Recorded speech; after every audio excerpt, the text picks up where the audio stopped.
Kero yetu ni moja. Hapa Gembale sisi uvuvi wetu tulikuwa tunauendesha vizuri sana.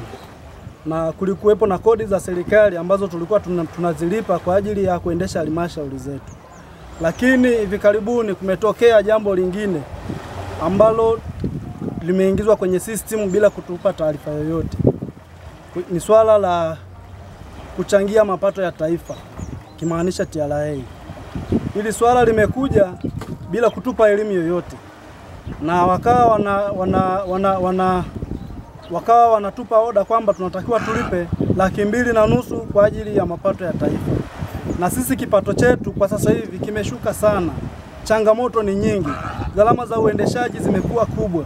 Kila kitu kimekuwa na mabadiliko katika uendeshaji. Tulipe 250,000. Tunalipa leseni 120,000. Bado kuna ushuru mwingine tunaambiwa TASAC na wenyewe tunatakiwa tulipe. Sasa mama, tunaomba utuangalie sisi wajasiriamali wadogo huku. Kile anachoenda kukivua kule hakijulikani. TRA wamekuja wanatuambia chombo kimoja tukilipie 200,000 na 50,000. Tukichukua hii 120,000 tukajumlisha 200,000 na 50,000, tunaona tayari tunaingia kwenye hatua nzito, mzigo mkubwa ambao utatufanya tushindwe kuendesha hizi kazi. Bado kuna watu wanaitwa TASAC. TASAC sisi tunaifahamu vizuri kwa elimu, inatoza mavyombo, uangalizi wa mameli, maboti makubwa ya usafirishaji mizigo na abiria, lakini sisi vyombo vyetu viko chini ya malipo ya TASAC kwa sababu mitumbu yetu sisi iko chini ya futi 30. Iko chini ya hapo, tunaanzia futi 30 kurudi chini. Na tangu mwanzo futi 30 kurudi chini tunalipa halmashauri. Na kama tunalipa halmashauri, TASAC sisi hastahili kabisa atufate. Kwa hiyo hivi vyombo viwili TRA na TASAC sisi walitakiwa watuache kama tulivyo.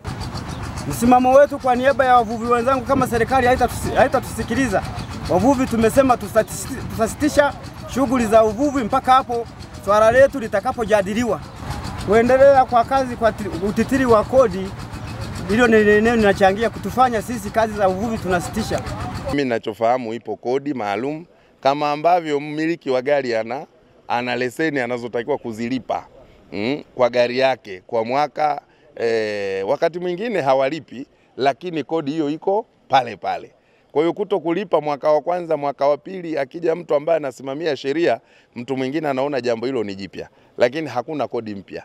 Mamlaka inayosimamia vyombo na udhibiti wa vyombo vya baharini, ziwani na majini wanakuwa na pasenti zao, na wanapokuja hao wananchi wenye malalamiko ya namna hiyo tunawaonyesha sheria, na kama sheria imevunjwa pia tutawasaidia.